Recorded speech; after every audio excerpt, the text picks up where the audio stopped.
புத்திரபாக்கியம் சார்ந்து ஆகச்சிறந்த மாதமாக இந்த மாதம் அமைய பெறுகின்றது அப்படிங்கிறத நீங்க புரிஞ்சுக்கிடணும். இங்க கையில் நல்ல பணப்புழக்கத்தை ஏற்படுத்தி கொடுக்கக்கூடிய ஒரு அற்புதமான மாதமாக இந்த மாதம் அமைய பெறுகின்றது.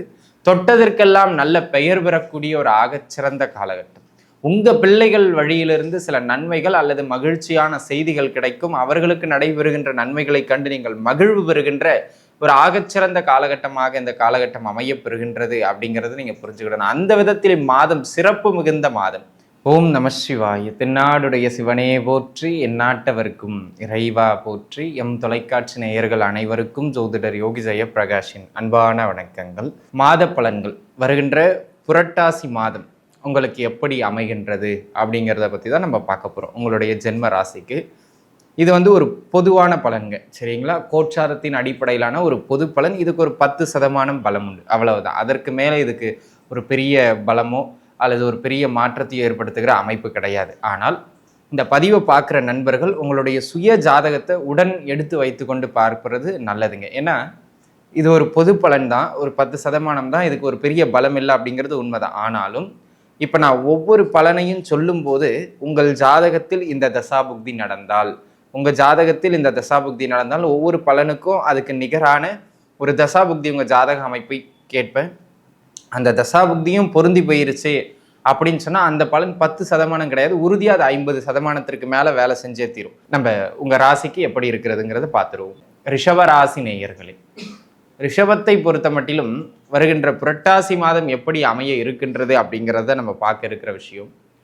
புரட்டாசி மாதத்தை பொறுத்த மட்டிலும் என்ன அப்படின்னு கேட்டுக்கிட்டிங்கன்னா, அன்பு நண்பர்களே, ஒரு நல்ல அமைப்புகளில் தான் இந்த மாதம் பெரும்பான்மையான பலன்கள் உங்களுக்கு அமைகின்றது.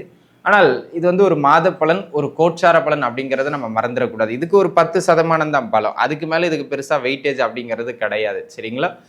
இதனால் ஒரு பெரிய மாற்றம், ஒரு புதிய உருவாக்கம் அப்படிலாம் ஒன்றும் கிடையாது. நடக்கின்ற தசாபுக்தி பலனை இது கூட்டும் குறைக்கும், அவ்வளவுதான், சரிங்களா? ஆனால் உங்கள் ஜாதகத்தை கூட கையில் எடுத்து வச்சுட்டு பாருங்கள். ஒவ்வொரு பலன் சொல்லும் போதும் அதற்கு இணையாக இந்த தசாபுக்தி நடக்குமானால், இந்த தசாபுக்தி நடந்தால் அப்படின்னு நான் சொல்லுவேன். அது நடந்தால் மட்டும் அந்த பலனை நீங்கள் உறுதியாக எடுத்துக்கணும். நடக்கலைன்னா அந்த பர்டிகுலர் பலனை நீங்கள் விட்டுறது நல்லது, சரிங்களா? சரி, நம்ம பதிவுக்குள்ளே போகும். ரிஷபத்தை பொறுத்த மட்டிலும் இம்மாதம் கையில் நல்ல பண புழக்கம் தானே ஏற்படுத்தக்கூடிய மாதம். கையில் நல்ல மணி ஃப்ளோ இருந்துக்கிட்டே இருக்குங்க. அது நீங்கள் சம்பாதிச்சு வச்சுருக்கீங்க, கடன் வாங்கி வச்சுருக்கீங்க, எதையோ ஒன்று கையில் பணப்புழக்கத்தோடு இந்த மாதம் முழுக்கவும் இருக்கக்கூடிய காலகட்டம். பாக்கெட்டில் கையை விட்டால் பணம் கண்டிப்பாக இருக்கும், அந்த மாதிரியான ஒரு அமைப்பு. ஆக இது எல்லாருக்கும், இப்போ எல்லா மேசராசிக்காரர்களுக்குமே கையில் இந்த மாதம் பணப்புழக்கம் இருக்குமா அப்படின்னு கேட்டால் அப்படி கிடையாது. யாருடைய ஜாதகப்படி 2ஆம் இடம் மற்றும் 11ஆம் இடம் சம்பந்தப்பட்ட தசை புக்திகள் நடந்து கொண்டிருக்கின்றதோ அவர்களுக்கு இந்த மாதம் முழுக்க மணி ஃப்ளோ சூப்பர், அடிச்சுக்கு ஆள் கிடையாது அப்படிங்கிற மாதிரி. இப்போ பாருங்க, இது பணம் வருங்கிறது 10%, 2-5-2-11 சம்மந்தப்பட்ட தசாபுக்தி நடந்ததுன்னா அது 50% மேலே உறுதியாக வந்துடும். இப்போ தசாபுக்தி நடக்கலை, இந்த பலனை நீங்கள் பெருசாக எடுத்துக்க கூடாது, ஏன்னா அது உங்களுக்கு பெருசாக தாக்கம் தராது 10%, சரிங்களா? சரி, அடுத்த பலன்களுக்கு போயிடுவோம். இந்த மாதம் திருமண அமைப்புகளுக்கு ஒரு ஆகச்சிறந்த மாதமாக அமையப்படுகின்றது. தாராளமாக நீங்கள் முயற்சிக்கலாம். வீட்டில் ஏற்கனவே வரன் பார்த்துக்கிட்டு இருக்காங்க, வது பார்த்துக்கிட்டு இருக்காங்கன்னா அதெல்லாம் கொஞ்சம் பேசி முடிக்கப்படுவதற்கான ஒரு அற்புதமான மாதமாக அமைகின்றது. பொதுவாக இந்த மாதத்தை பொறுத்த மட்டிலும் உங்களுக்கு திருமண அமைப்புகள் நிச்சயிக்கப்படுகின்ற அல்லது அந்த வரன் பார்க்கின்ற ப்ராசஸ்லாம் கைகூடி வருகின்ற ஒரு அற்புதமான மாதம் இக்காலகட்டம், சரிங்களா? அதில் நீங்கள் கவனம் செலுத்த வேண்டியது அவசியம். அதே போல் உங்கள் ஜாதகத்தில் இருக்கிற தசாபுக்தியை பாருங்கள். 2ஆம் இடம் 7ஆம் இடம் சம்பந்தப்பட்ட தசை புக்தி போகுதா, அவங்களுக்கு மட்டும்தான் இப்போ திருமண அமைப்புகள் இந்த ப்ராசஸ் நடக்கும், மற்றவங்களுக்கு பெரிதாக நடக்காது, சரிங்களா? தசாபுக்தி போகும். அதனை அடுத்த அமைப்பாக இந்த காலகட்டத்தை பார்த்த மட்டிலும் சொந்த ஊரை விட்டுட்டு வெளியூரில் இருக்கிறவங்க, வெளி மாநிலம் வெளிநாடுன்னு இருக்கிறவங்க, அதாவது பூர்வீகத்தை இழந்து வெளியில் இருக்கிறவங்க, அவங்களுக்கு வருமான தொழில் ரீதியாக நல்ல ஏற்றங்களை பெற்றுக் கொடுக்கும். இவங்கெல்லாம் தொழிலில் நல்ல முன்னேற்றம் பெறுவார்கள். அதன் மூலம் வருமான செழிப்பு ஏற்படக்கூடிய ஒரு அற்புதமான காலகட்டமாக இக்காலகட்டம் அமைய பெறுகின்றது அப்படிங்கிறத ரிஷபராசி நேயர்கள் புரிஞ்சுக்கணும். இது பொது பலன். அப்படியே ஜாதகப்படி வாங்க. யாருடைய ஜாதகப்படி 2ஆம் இடம் மற்றும் 7ஆம் இடம் சம்மந்தப்பட்ட தசாபுக்தி போய்கிட்டு இருக்கோ அவங்களுக்கு, அவங்க குறிப்பாக வெளியூரில் இருக்காங்கன்னா நல்ல வருமான ஓட்டத்தை பெற்றுக் கொடுக்கக்கூடிய ஒரு அற்புதமான காலகட்டமாக இது அமைகின்றது அப்படிங்கிறத நீங்கள் மனதில் வச்சுக்கிடணும், சரிங்களா? இது ஒரு அற்புதமான காலகட்டம். அதனை அடுத்ததாக வேறு என்ன இடங்களில் சிறப்பு அப்படின்னு கேட்டிங்கன்னா, அன்பு நண்பர்களே, இந்த காலகட்டம் குடும்ப உறவுகளுக்கு இடையில சின்ன சின்ன கருத்து முரண்பாடுகள் இருந்தாலும் கூட உட்கார்ந்து பேசி அதனை தீர்த்து விடலாம், கவலைப்படாதீங்க, சரிங்களா? அது பயப்பட வேண்டிய அவசியமும் கிடையாது. அதே போல் புத்திரபாக்கியம் கிடைக்கின்ற ஒரு மாதம் தாராளமாக முயற்சிக்கலாம் குழந்தை இல்லாதவங்க. உங்க ஜாதக அமைப்பின்படியும் 5ஆம் இடம் மற்றும் 11ஆம் இடம் சம்பந்தப்பட்ட தசாபுக்தியும் ஓடுதான்னு பார்த்துக்கிடுங்க. ஓடுதுன்னா உறுதியாக கண்டிப்பாக புத்திரபாக்கியம் உண்டு அப்படிங்கிறத நீங்க புரிஞ்சுக்கிட வேண்டியது அவசியம். அதே போல் அன்பு நண்பர்களே, இந்த காலகட்டத்தை பொறுத்த மட்டிலும் காதல் செய்கின்ற ஒரு அற்புதமான காலகட்டமாக இந்த காலகட்டம் அமையப்பெறுகின்றது. அப்போ எல்லா ரிஷபராசிக்காரங்களுக்கும் இந்த புரட்டாசி மாத லவ் வந்துருமான்னா அப்படி கிடையாது. யாருடைய ஜாதகப்படி 5ஆம் இடம் மற்றும் 11ஆம் இடம் சம்பந்தப்பட்ட தசாபுக்தியும் போய்கிட்டு இருக்கா அவங்களுக்கு இந்த காதல் வந்துடும்.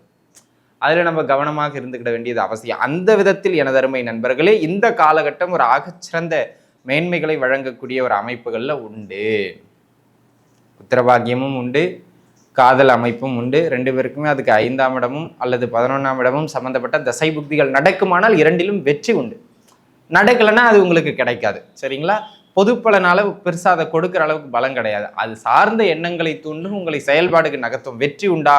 தசாபுக்தி நடந்தாதான். நடக்கலைன்னா அது கிடையாது. சரிங்களா? அதை புரிஞ்சுக்கிடணும்.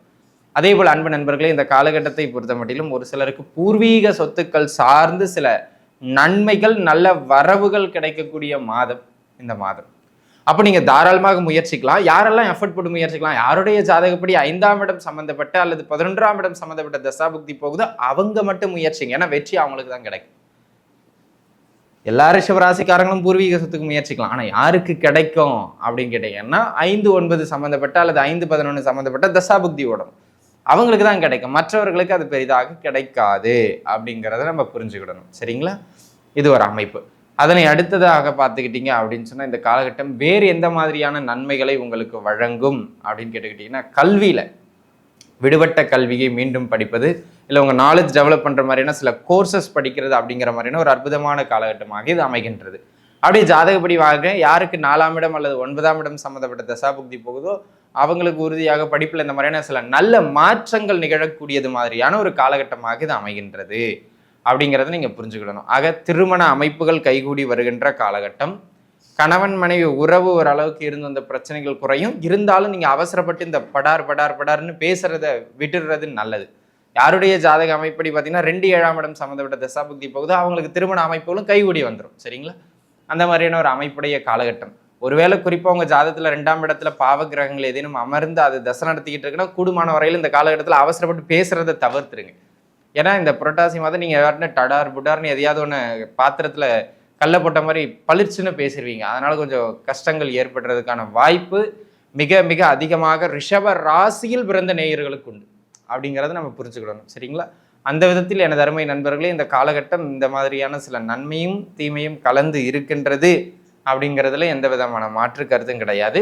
அதே போல் பார்த்துக்கிட்டீங்க அப்படின்னு சொன்னா, இந்த மாதம் ரிஷபராசி நேயர்களுக்கு வேறு என்ன விஷயங்கள்ல உங்களுக்கு சில அமைப்புகள் உண்டு அப்படின்னு கேட்டுக்கிட்டீங்கன்னா, அன்பு நண்பர்களே, இந்த காலகட்டம் உங்களுடைய ஜாதக அமைப்பின்படி யாராவது வெளியூர் போகணும், வெளிநாடு போகணும்னு முயற்சிக்கிறீங்கன்னா தாராளமாக முயற்சிகள். இந்த காலகட்டம் வெளியிட முயற்சிகளுக்கு நல்ல ஒரு சப்போர்ட்டிவான காலகட்டம். ஜாதகப்படியும் பார்த்தீங்கன்னா 12ஆம் இடம் சம்மந்தப்பட்ட தசாபுக்தி நடக்குதுன்னா உறுதியாக நீங்கள் கிளம்பலாம், கவலையே பட வேண்டாம். சரிங்களா? வெளியூர் போகிறதுக்கான யோகமும் வெளியூர் போயிட்டு அங்கே வருமானம் ஈட்டுறதுக்கான யோகமும் கிடைக்கும். 12ஆம் இடம் சம்மந்தப்பட்ட தசாபுக்தி போச்சுன்னா போதும், இல்லை 9ஆம் இடம் சம்மந்தப்பட்ட 3ஆம் இடம் சம்மந்தப்பட்ட தசாபுக்தி போச்சுனாலும் போதும். இது 3ல் எது போனாலுமே வெளியிடம் மாறுறதுக்கு ஒரு அற்புதமான காலகட்டமாக இது அமையும் அப்படிங்கிறத புரிஞ்சுக்கிடணும்.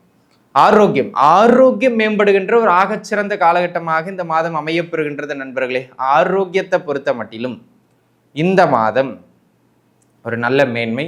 யாருடைய ஜாதகப்படி 1ஆம் இடம் 5ஆம் இடம் 9ஆம் இடம் சம்பந்தப்பட்ட தசாபுக்திகள் போகுதோ அவர்களுக்கு உறுதியாக அந்த ஆரோக்கிய முன்னேற்றங்கள் கிடைக்கும் அப்படிங்கிறதுல எந்த விதமான மாற்று கருத்தும் கிடையாது. அந்த விதத்தில் எனது அருமை நண்பர்களே, இந்த காலகட்டம் ஆகச்சிறந்த மேன்மைகளை வழங்கும்.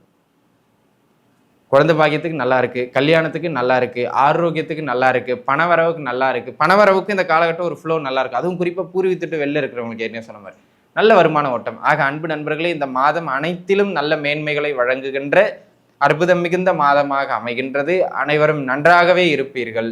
வாழ்க வளமுடன். நன்றி.